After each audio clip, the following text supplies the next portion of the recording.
All right, everybody, good afternoon. I have, I think, one thing for you at the top, and then we'll get started.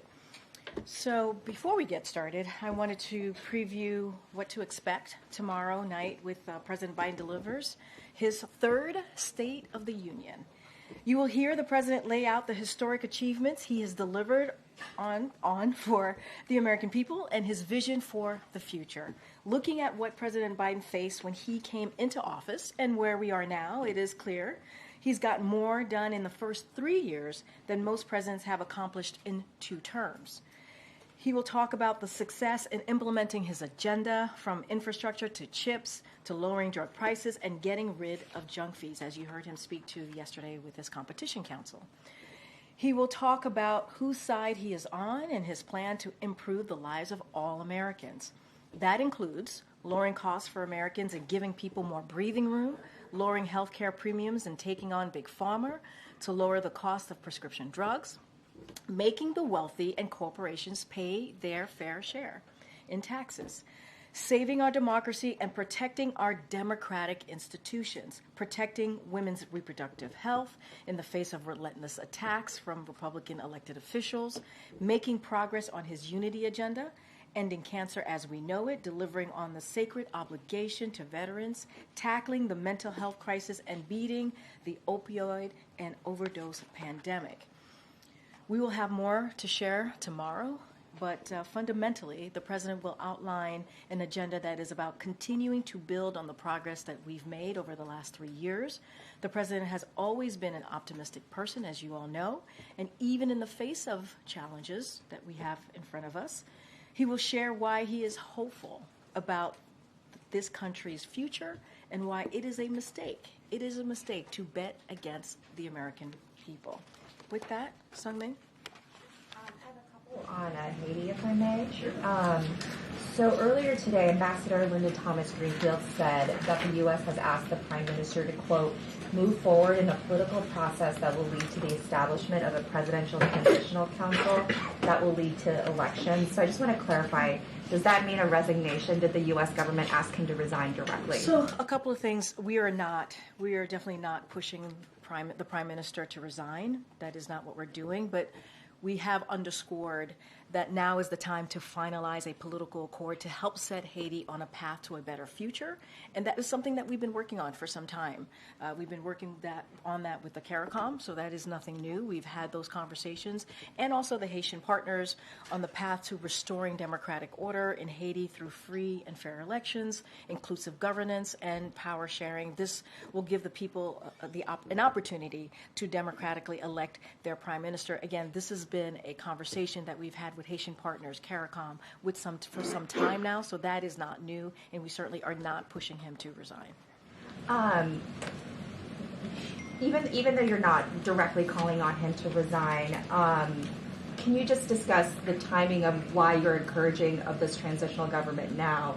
And also, because obviously the White House has long resisted specifically pushing for his resignation, even if you aren't doing it now. So can you just talk about the timing of this encouragement of why you're doing everything the way you are right now? We're not pushing, as you just stated in your question, for the Prime Minister to resign. This has been a long time conversation that we have had with our Haitian partners, with CARICOM, on making sure that there was a path to restoring democratic order.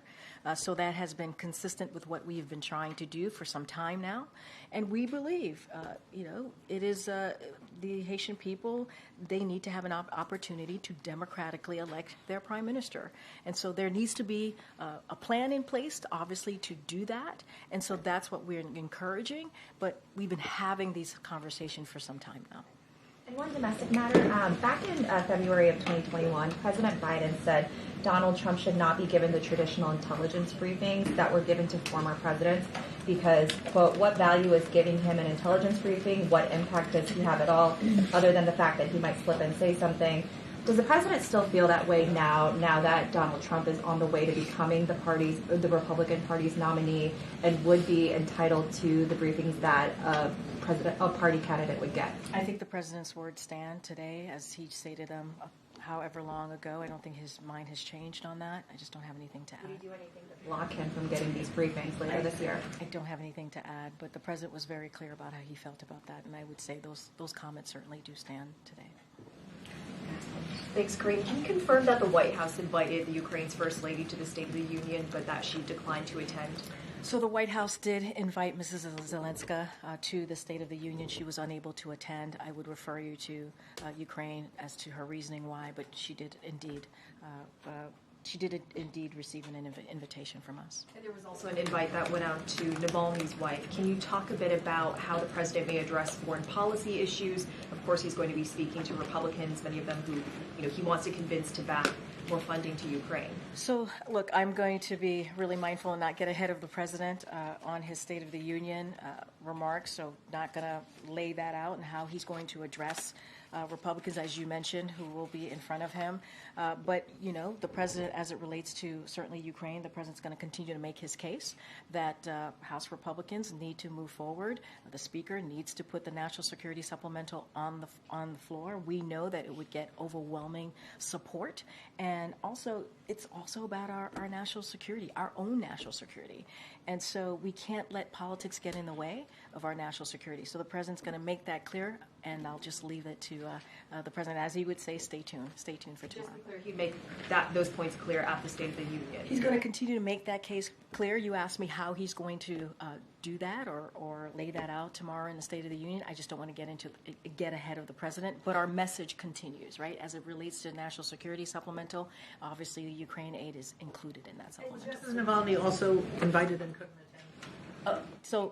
So I talked about this yesterday. Mrs. Navalny was indeed invited personally by the president. She was not able to attend. I would refer you, obviously, to her to explain why. But yes, she was invited. Lastly, on the Russian missile strike, it was only about 200 feet away from President Zelensky. That's according to one of our sources. And a source close to Zelensky tells us that they believe Zelensky was the intended target.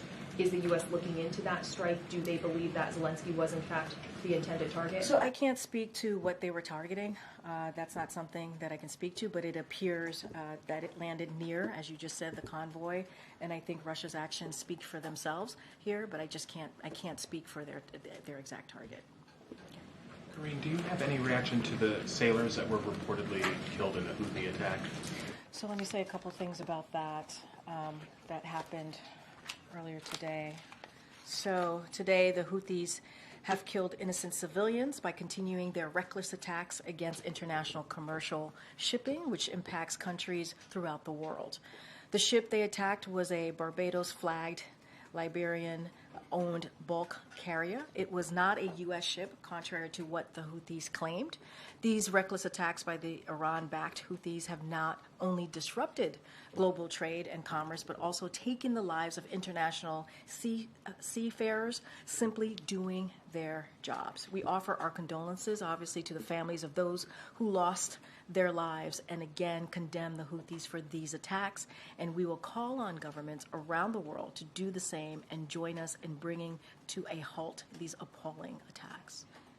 Thanks. And then one more on Haiti. We understand that the Prime Minister, Henry, is located in the United States right now in Puerto Rico. Could you talk a little bit about what his status is there and what the United States is doing as far as his travel logistics? So I cannot speak to the Prime Minister's travel. He would have to speak to it himself. I just cannot speak to that. Okay. And then should we expect any policy, like detailed policy rollout associated with the State of the Union tomorrow? I don't have anything to share at this time. The president, I'm not going to get ahead of the president, certainly, as he would say, stay tuned. Stay tuned. Okay. Karine, did the president have any reaction to Dean Phillips suspending his presidential campaign? I don't have any reaction. I would have to refer you to the campaign on that specific. Can you tell us generally whether you know if the president thinks there's, legitimacy behind some of the main reasons that Phillips decided to run for president? Concerns about the president's age, concerns that he is a vulnerable general election candidate. Is that something you've ever spoken to him about? So I'm going to be really careful. We're talking about an upcoming election, and obviously in November, so going to be really mindful. Look, this is why I think the State of the Union is going to be really important. The president's going to lay out what he has done the last 3 years, the successes that he's had, historic successes that he's had. He's going to speak to how he sees the future for this country on behalf of the American people. And I think that's going to be important. And I would say this as it relates to part of your question. Look, the president has been very clear. He's been very honest about his age. He knows that. He makes jokes about it, right? He makes jokes about his friend Jimmy Madison, right? He gets that. But this is also a president that has gotten done more in the last 3 years than most presidents have in their 2 terms of presidency. And that is what we've seen from the data. And a lot of that is because of his experience. His experience matters. His experience is 36 years as a senator, 8 years as vice president, and now into his first term as president. It has shown that he can get things done. We see that with the economy. We see that what he's trying to do with lowering costs. We see what he's trying to do with lowering healthcare costs, and a lot of historic pieces of legislation that was done, that are now law, obviously, that was done in a bipartisan way. And that's because of the president's experience, and I think that matters. And I'm just going to let the president speak more to his future, his vision, what he sees for this country tomorrow night. Just a quick question on State of the Union. You know, there was obviously a universe where a ceasefire and hostages deal was reached before the State of the Union. It seems increasingly clear that that's not going to happen in the next 36 hours. So given that, can you give us a little bit of insight into how the president has been working to draft a speech that addresses and speaks to just the anger and frustration that a lot of people are feeling about the fact that he is not willing so far to call for a permanent ceasefire? So look, as you've heard the president call for a ceasefire, a period of time, a pause where there's a period of time where obviously the fighting stops, right? And with that is a hostage deal where we can get these hostages back home to their family and their loved ones. And let's not forget, the hostages include about 6 Americans. And so that's incredibly important. At the same time, let's not forget getting that all-important humanitarian aid into Gaza, to the Palestinian people. And so that is important. That is a first step that we need to get to. The president's going to continue to work on this, as he has been for the past several weeks, for the past several months, along with his team. So we are steadfast, focused on that. That is not going to change just because there's a State of the Union tomorrow. And so the president is going to be optimistic. He is. As it relates to his speech, look, these speeches, all of them, you know, they take massive undertaking, right? They take a lot of work, and to actually meet the moment of where we are as a country, and also lay out the future for this country. So not going to get into specifics as to how he's working through that. You'll hear it from him directly, but the president certainly is going to meet the moment where we are as a country, lay out the progress that we've seen in the last 3 years, and not just that, how do we build on that progress? Do you happen to know what about the speech writing process this time around the president has found most challenging? Look, this is his 3rd State of the Union address, as you know. This is going to be, as you can imagine, a very important, as he sees it, a conversation that he'll have with the American people. Millions of people are going to be watching. And so it's not just about the people who are, the elected officials who are in front of him. And so, you know, I would say this. I would say this is certainly a continuation of those conversations that he has with the American people when he goes out, and travels on the road, right? He hears directly from them. He hears what they are dealing with. He deals with what their family is dealing with. And so it's built on that. It's built on those conversations, that experience that he has, and knowing and having his finger on the pulse, certainly, about what the American people have been going through these past 3 years. Going to be really mindful, not going to dive into his thought process. I think when he delivers his speech tomorrow night, you'll get a good sense of where the president is and how he sees where we are at this country, the State of the Union, obviously, hence the opportunity that he has tomorrow. And so I would just leave it at that. Yeah, thanks. After Nikki Haley withdrew this morning from the Republican presidential primary, President Biden issued a statement and a direct appeal to her voters. Does President Biden plan to reach out to Nikki Haley at some point, and has he yet, or hasn't he? That's for the campaign to speak to. I don't have anything on that for you. Yep. Okay, Mike. Yesterday, I believe, Jake Sullivan announced that the administration backs a bipartisan bill that would lead to the banning of TikTok. Does Jake's views represent the views of the rest of the White House? So just a couple things, and I'll get to your comment about the banning, but I do want to say a couple things at the top. The administration has worked with members of Congress from both parties to pursue a durable legislative solution that would address the threat posed by certain technology services operating in the United States that put at risk Americans' personal information and broader national security. And so what we see is this bill is important. We welcome this step on ongoing efforts to deal with that, to address that, and we appreciate the bipartisan work. I think that's important that this was done in a bipartisan way, and so we look forward to working with Congress. Obviously, we provided technical assistance, as we normally do when pieces of legislation are like this are being put together. But I would have to say, we don't see this as banning these apps. That's not what this is. But by ensuring that their ownership isn't in the hands of those who may do us harm. This is about our national security, obviously, and this is what we're focused on here. And the president would sign the bill. I mean, the bill explicitly gives the administration the authority to ban the apps if those ownership questions aren't resolved, and the president would sign it, right? So we welcome the bill. We obviously are working with them, and we think Jake's words were to quickly act, urging Congress to act quickly to send it to the president's desk. And that's what I was going to say. We welcome it. Obviously, we've been working with them on it, and we would want to see this bill get done so it can get to the president's desk. Final question: is the president planning on talking to TikTok influencers on Friday after the State of the Union about his speech? That's a good question. I don't have anything for you on that on his schedule for tomorrow. Once we do, we certainly will share that. Friday. For Friday, pardon me, for Friday. As you know, he's going to be on the road on Friday. I don't have And anything. if he does, you wouldn't see any contradiction between the fact that the president would be using a technology that he's urging Congress to... Here's the thing, and I've been asked this question multiple times about TikTok and our use of TikTok. As it relates to the campaign, I know the campaign has created a TikTok account. I would let them speak to that. That is their strategy. Would let them speak to that. And we've said this before. We are going to try to meet the American people where they are. We are. I mean, we're trying to reach everyone. The president is the president for all Americans, and so that's what we're trying to do there.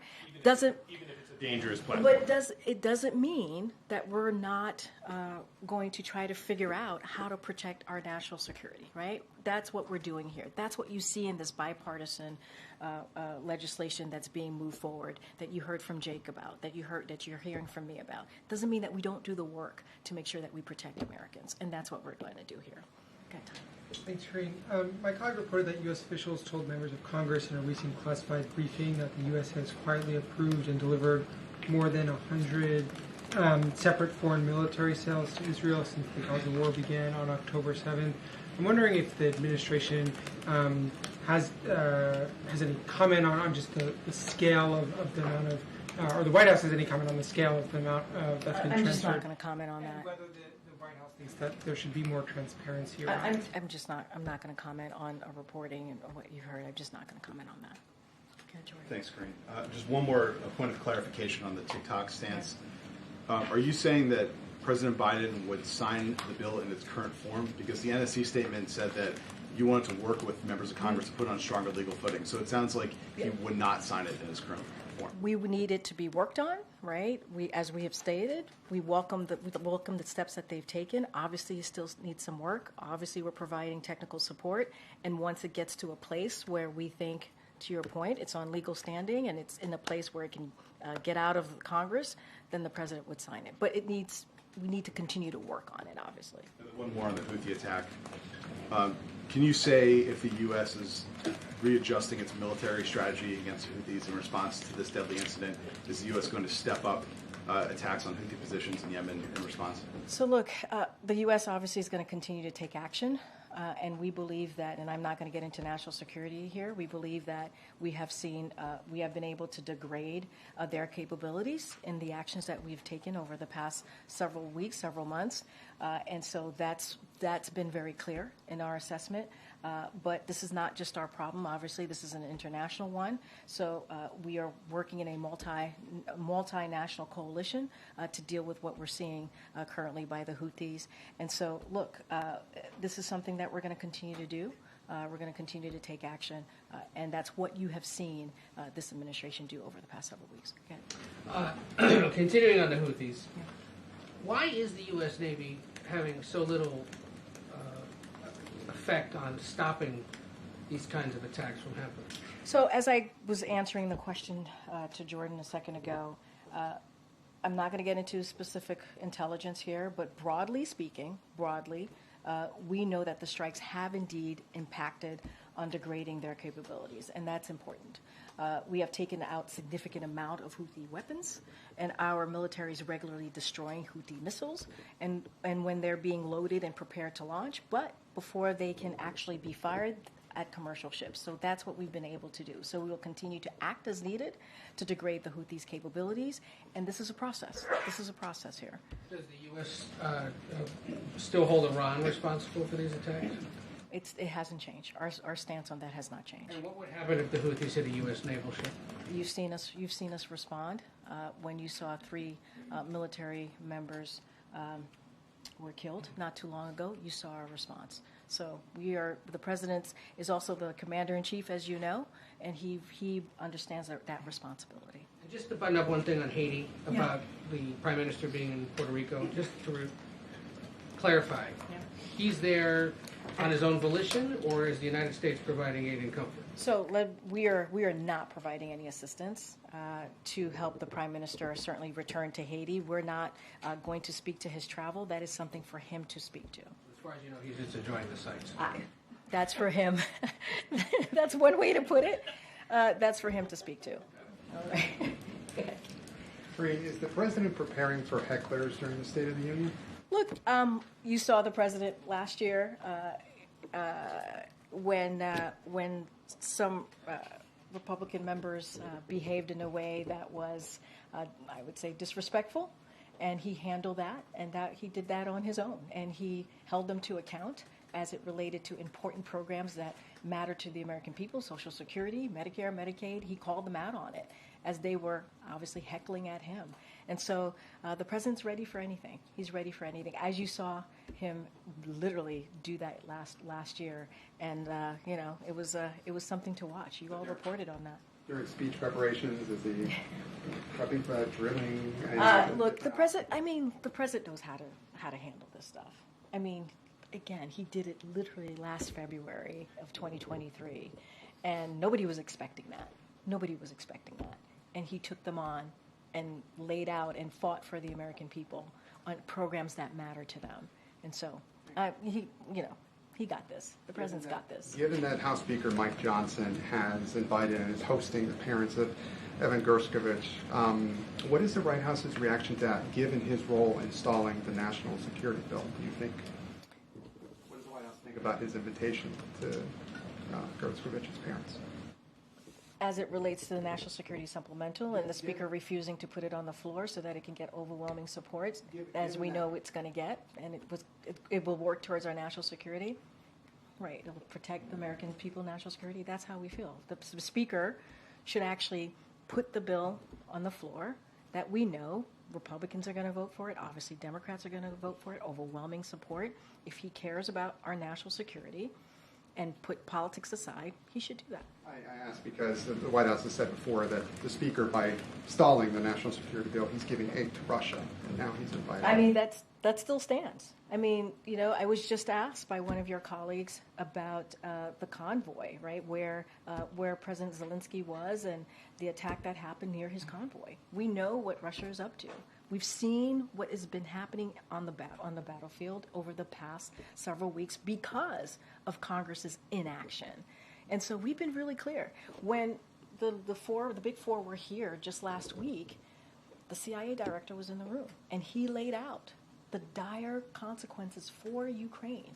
Look, we have to stand up just like the brave Ukrainians are standing up for democracy, we have to do the same. It also speaks to our own national security. So the Speaker needs to put that national security supplemental on the floor and let it get that overwhelming support, bipartisan support that we know that it's going to get. And finally, just to button something up on Haiti, yesterday Admiral Kirby said that it was a simplistic explanation that there was money being held up when it comes to this multinational security force, that Republicans were holding up some of this money. He said that there are other reasons for it, but I'll ask the question more bluntly. Do you blame Republicans for holding up critical money for Haiti? So let's not forget what we're providing to Haiti is emergency, really important emergency needs, right? When we think about food, healthcare, clean water, and other forms of critical assistance through UN and NGO partners to help people in need across Haiti. And so what we are seeing and what everyone is actually realizing is that the deteriorating situation in Haiti has required organizations to adjust their posture and at times prevented aid from reaching people in need. And that is just because of what we're seeing, obviously, on the ground. And so humanitarian partners are going to continue to provide the assistance amidst the current security breakdown, obviously, the best way that they can. But as we know, there's a dire situation on the ground. It has made it very difficult to get that aid. And we have said this before, the U.S. government has been leading in providing aid to the Haitian people. Okay. On the State of the Union tomorrow, how much of it can we expect to be forward-looking, potentially presenting a vision for a second term versus going over kind of the accomplishments of the first term? So I don't have a formula to read out to you right now. What I can say is he's going to take a look back, as I said at the top, look at the achievements and the successes that we have had the last 3 years, and also speak to how we're going to continue to build on those successes and fight for the CHIPS Act, fight for the Inflation Reduction Act, which is, as we know, at least as it relates to the Inflation Reduction Act, Republicans have tried to claw back. And these are important pieces of legislation that we need to continue to implement and protect. So you're going to hear him talk about that. I've talked about other things that the president wants to focus on, lowering costs, fighting for our democracy, fighting for reproductive rights. So he's going to talk about that, talk about the future, talk about his vision for the American people. He's an optimistic guy, as we know, but I don't have a formulation on percentages or how that's going to be divvied up, but that's what you can expect to hear from the president. And is the administration still debating taking executive action on immigration? I mean, we've been clear about this. The bottom line is the best way to have moved forward on dealing with immigration, dealing with the border challenges that we're seeing, was for Republicans to have gotten out of the way, not let the former president tell them what to do, and actually move forward with a bipartisan proposal that came out of the Senate. That would have been the toughest, the fairest way to have moved forward with dealing with our immigration. As it relates to an executive action, that we believe that's the best way to do that. No executive action would have been able to have the impact that bipartisan proposal would have had. We're always going to look at and evaluate everything, but we just have not made a decision on that. Is there a timeline for when that decision will be made? Don't have a timeline for you. Again, the best way to move forward to deal with this broken immigration system that has been broken for decades, the best way to move forward with the challenges at the border is to get this bipartisan proposal moved forward. Go ahead, Nadia. Thank you, Karine. Since you don't have a comment on the Washington Post story, I hope you have an answer for my question. A group of House Democrats sent a letter to the president saying basically that an Israeli invasion of Rafah will be in violation of U.S. law and international law when it comes to weapon sales to Israel. So do you think that Israel has been abiding by the U.S. law despite the fact that 70% of the people being killed are women and children? So I've heard about the reporting of the letter, so I haven't seen the letter, so I can't speak specifically to it. I'll give you an answer that I think will address your question. So, look, as you all know, our support, we have supported Israel as they defend themselves against Hamas, a terrorist organization. As you know, that has been the policy here. We also continue to urge Israel to do everything possible to avoid civilian casualties. And even as Hamas has embedded, let's not forget, they've embedded, and I know you know this, itself among civilian population. That is something that they have done. As we have said, there have been far too many civilians who have been killed in this conflict. It's far too many. And the president understands that. The vice president understands that. This entire administration understands that. And there's not enough humanitarian aid getting in. We need to increase humanitarian aid. And you've heard that again from the president. You've heard that from the vice president. And so that's why we're working so hard to get that hostage deal. As we know, that would lead to a ceasefire where the fighting would stop. We can get those hostages home to their families. We can get that all-needed humanitarian aid to the people in Gaza, which need it. Obviously, need that critical aid. And we're continuing to do what we can, right? The airdrops that were successful, we announced that yesterday. There's more coming from the Department of Defense. The USAID is in the region providing humanitarian aid. We're working with our regional partners to get more humanitarian aid in. And so we have to up that, obviously, the humanitarian aid, but this deal is so important. We have to get this deal so we can get more aid in, but not just that. Put a pause, have a ceasefire in place so that we can actually move forward here. For a colleague, will the president meet with the Prime Minister of Sweden tomorrow? He's on his way here. Will he be a guest at the State of the Union? And will the president, I know you don't want to speak ahead of the speech, but will he talk about Ukraine and the success of the administration bringing Finland and Sweden into NATO? So I'm going to be really mindful. Not going to speak to the president's speech here in detail. And so going to be really mindful. I don't have anything to read out on the meeting there with the president. I believe the Secretary of State is having a meeting with the Sweden Prime Minister, so obviously you can reach out to them. Just don't have anything else to share beyond that. Okay, Danny. Thanks, Karine. On Haiti, given the dire situation there, is there any consideration of sending U.S. forces in any way to stabilize things there? No. As you know, there is the Kenyan has agreed to send about 2,000 forces there. So that was recently signed, and that's going to move forward. But there is no plan to bring U.S. forces into Haiti. Also on Haiti, earlier you said that the administration is not pushing Henry to resign. Are you denying that yesterday the administration asked Henry to stand aside for a transitional government and an interim prime minister? What I can say is we're not pushing the prime minister to resign. We're just not. Now, have we been working with CARICOM? Have we been working with our Haitian partners to put forth a plan to figure out how do we move forward in restoring democratic order in Haiti through free and fair elections? That is a conversation that we have had, but we are not pushing the prime minister out to resign. The administration asked him to stand aside. We are not pushing. I think I just answered that question. We are not pushing him to resign. Okay. Thank you, Karine. New topic. I wonder what it is. Has President Biden called to congratulate Jason Palmer? We congratulate Jason Palmer on his win last night. Okay. Now that the field is down to 2, is President Biden going to commit to a debate with Donald Trump? That's something for the campaign to speak to. Well, we know when the debates are going to be. We know where they're going to be. Is he going to go? You should speak to the campaign.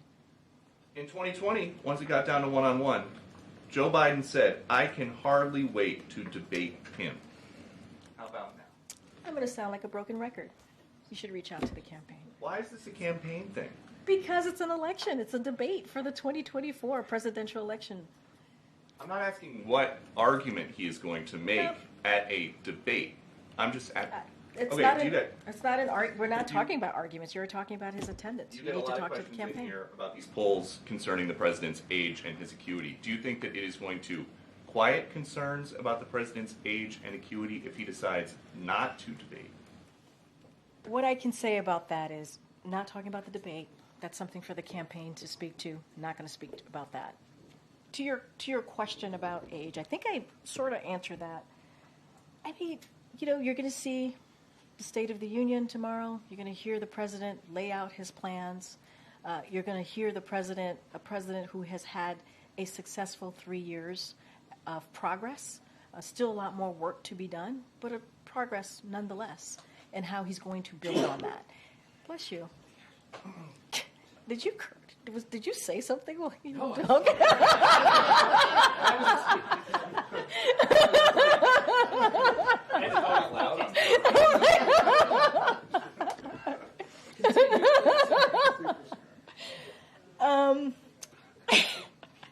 Some fun here on Wednesday afternoon. But he wouldn't have been able to get, it's all seriousness. You know, you saw the graphics behind me. You saw what the president has been able to do. 14.8 million jobs, unemployment under 4%, continuing to find ways to lower costs. We saw that when he made the announcement on junk fees.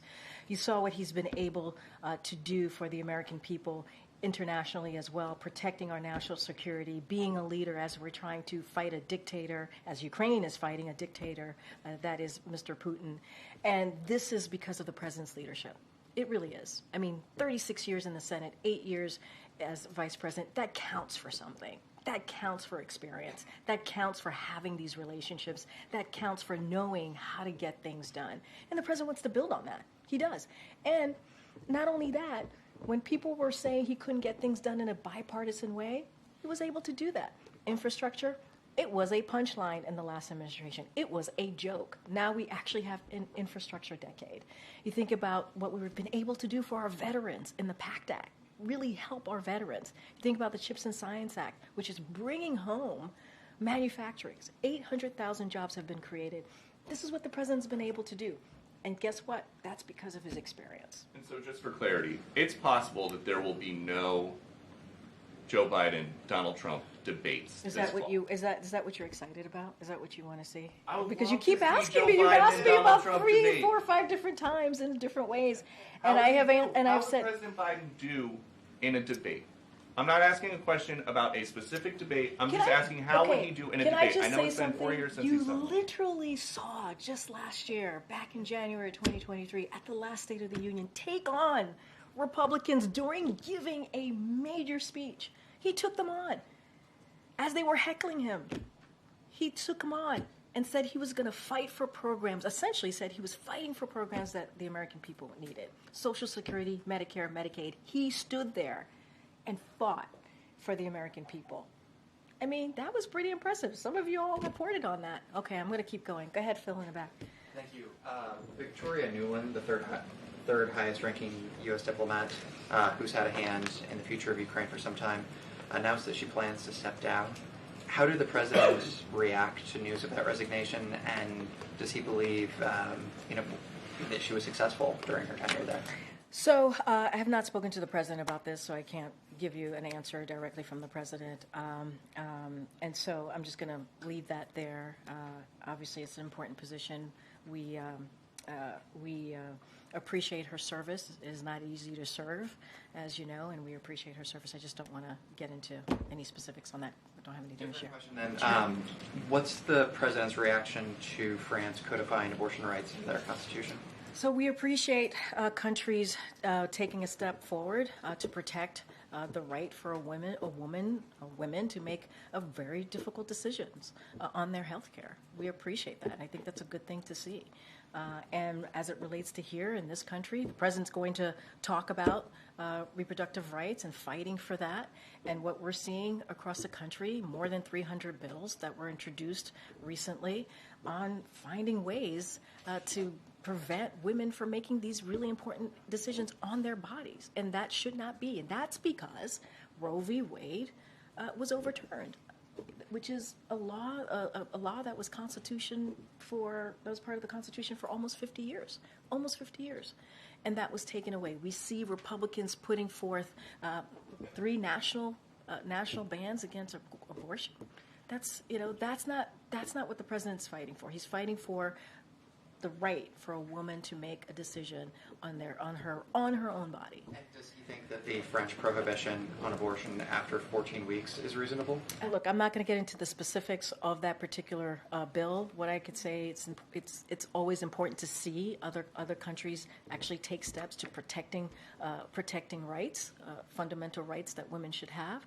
But I'm not going to get into the specifics of the bill. Go ahead, Karen. Ms. Karine, can you give us some insight into the president's State of the Union prep sessions at Camp David? Who was he working with on the speech, and what does he do? I mean, is he writing lines, or is he editing what's given to him? What's that process like for him? So look, as it relates to Camp David, obviously the president was at Camp David over the weekend. He worked on his speech, on the State of the Union speech, with his senior staff, which included Bruce Reed, Anita Dunn, Steve Ricchetti, and Vinay Reddy. This is fairly standard. He was there last year for the February State of the Union, and I think, even throughout today and tomorrow, he's going to continue to fine-tune the speech. This is something that he is personally involved in. This is something that comes straight from having conversations with the American people, as he's had over the past year, leading to this, certainly leading to the process. And so, look, there are massive undertakings, right? Massive undertakings in having a State of the Union that speaks to where we are as a country and how we're moving forward. And so that's what I'll say. And does he have any State of the Union traditions? Like, is there something he does tomorrow to prepare for a speech like that? So I don't have anything to share. I can say that he's going to be working on the speech throughout the day, fine-tuning the speech. He'll be doing that with his senior staff. And it's a major address. It's an important speech. He's going to be delivering it to millions of Americans who are going to be tuning in, and we appreciate that in front of obviously Congress and guests of Congress, guests of the president, and it's going to be an incredibly important moment, and the president takes that very, very seriously. Go ahead, Karen. Thanks, Karine. A federal judge in Texas ruled that the Minority Business Development Agency's presumption that black and brown communities are disadvantaged is unconstitutional and enjoined the agency from distributing its services based on race. Is the White House concerned that this ruling could undo some of the efforts that you've been making to bolster black businesses? So look, I'm going to refer you to the DOJ for specific questions about this particular ruling, but what I can say that the president is very proud of the bipartisan infrastructure law that made the MBDA a permanent part of the federal government. He's very proud of that. It's important. Small businesses, as you know, are the backbone of our economy. And so it's vital. It's vital for our entrepreneurs to have the opportunity to start a business. We've seen 16 million applications that was started under this administration over the past 3 years, which is important. There was certainly a boost in what we saw with minority businesses starting their small businesses, obviously, filing those applications, and we think that's really important. As it relates to specifics and the way forward or anything like that, as it relates to the ruling, I would have to refer you to Department of Justice. State of the Sure, Union. sure. In 2020, when the president won, in his victory speech, he thanked black voters for their outsized role in his historic win. He said that he would have their backs. Obviously, polling and anecdotal reporting shows that a significant number of black voters still feel that the president hasn't completely had their backs or have not felt the impacts of this administration's policies. How much of this speech does the president see as an opportunity to lay out what he believes he has done to have the backs of black Americans? So look, we understand that it's complicated, right? In the sense of what the American people have gone through the last 3 years. We came in, there was a pandemic, and there was an economy that was in a tailspin. So we get it. We get that some Americans are trying to still figure out where we are and what's going on and what this administration has done. This is why the State of the Union is going to be so critical, so important, because the president gets to lay that out. It gives the president an opportunity to speak to that. And so that's important. But to the beginning of your question about 2020 and the promise that the president has made, he did make a promise, and he has done everything that he can to keep that promise. You think about voting rights. The first couple of days of this administration, he put forward an executive action to do everything that he could on the federal level to deal with that issue. So he did that. He took executive action when Congress could not move on the George Floyd Justice in Policing Act. You know that. You covered that. He took actions from where he could from here, from the federal government. And so, look, there are other ways that he has taken action, obviously, to make sure that communities that have felt that felt left behind are not left behind. And you see that in for example, every economic policy that he's moved forward with, whether it's the bipartisan infrastructure legislation, whether it's the Inflation Reduction Act that really deals with making sure that Medicare has the ability to fight Big Pharma, right? So that many people in the community who've been paying hundreds of dollars for insulin, for example, now seniors are capped by $35. These things matter. These things add up. These things are important. And so he takes that very seriously. When he walked into the administration, unemployment for the black community, for example, was over 9%. Now it's at 5%. That's because of the work that this administration has taken. Think about the American Rescue Plan. The child tax credit really cut child poverty in the community by half. That's because, obviously, the work that this president has done. That piece of legislation, only Democrats voted for it. So the president's taken action. We understand that it's complicated. It's going to take some time for everyone to see what this president has been able to do. The State of the Union is a perfect opportunity to lay that out. Okay, Janie. Thank you very much. I have a question about China. The President Biden signed an order of action which prohibits enemies from stealing American personal or government information. And there is a list of 6 countries, including China and North Korea.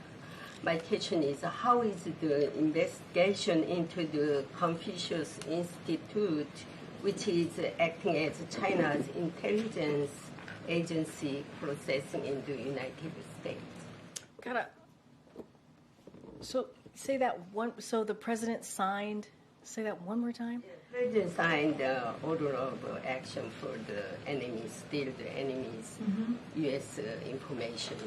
But there is a list of 6 countries, including China and North Korea, whatever, Iran, or 6 countries. Yeah. So how is the investigation into the Confucius Institute, which is acting as China's intelligence agency, processing in the United States and all of the world?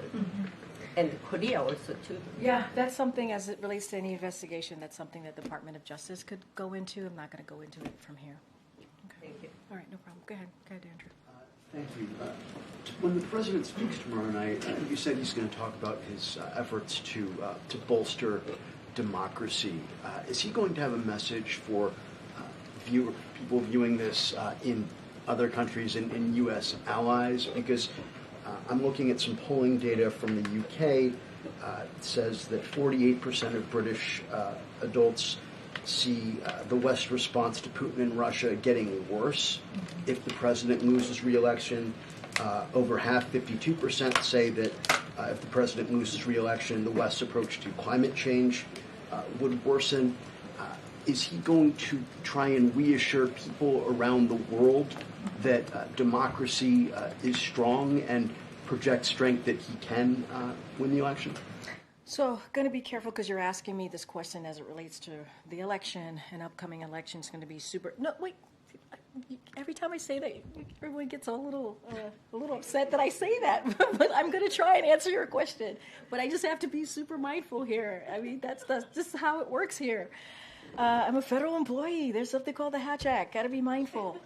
And so, look, I talked about how the president's going to mention the National Security Supplemental and how important it is, as certainly because we've seen what's going on in Ukraine, right? And one of the things that we know and we believe, and this is something that I had mentioned that the CIA director shared with the Big Four, is that we see that Ukraine is losing ground on in the battlefield right now, and we believe it's because of Congress's inaction, right? And so it does matter. It does matter if we take action or not. It does matter that if we get this national security supplemental done or not. It does.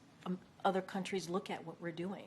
The president has led the way in bringing NATO together, led the way in bringing other countries, 50 countries plus, together on making sure that the brave people of Ukraine have what they need, the security assistance that they need to fight against Russia's aggression.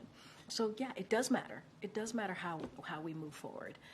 I'm not going to get specifics into the president's speech. I think that's important. I got to let the president speak to that. You heard me at the top talk about the importance of democracy, talking about unifying the American people. The president thinks that's really important. Protecting our fundamental freedoms and our democracy itself is incredibly important. So look, and let's not forget here what many Americans have been going through, right? The attacks that they have seen, the threats that they have seen. So there is an important message that the president wants to send to the American people about that as well. And so, but to your broader point of your question, does our actions and how we, for example, deal with Ukraine and make sure they have the assistance that they have, the inaction of Congress, does that matter? Yes, it matters. I mean, Putin continues to move forward, right? And we have seen what the battlefield has looked like for Ukraine. They have lost ground because Congress has had inaction. So it does matter. It does matter. I'm not going to get into specifics as to what the president's going to say. On Haiti, the Haitian Prime Minister is in Puerto Rico. Obviously, yesterday, the Vice President's office said that she will be in Puerto Rico later this month. Any chance that she could be asked to meet with the Prime Minister and perhaps pass a message? Look, you would have to certainly speak to her office about her travel and where she's going to be.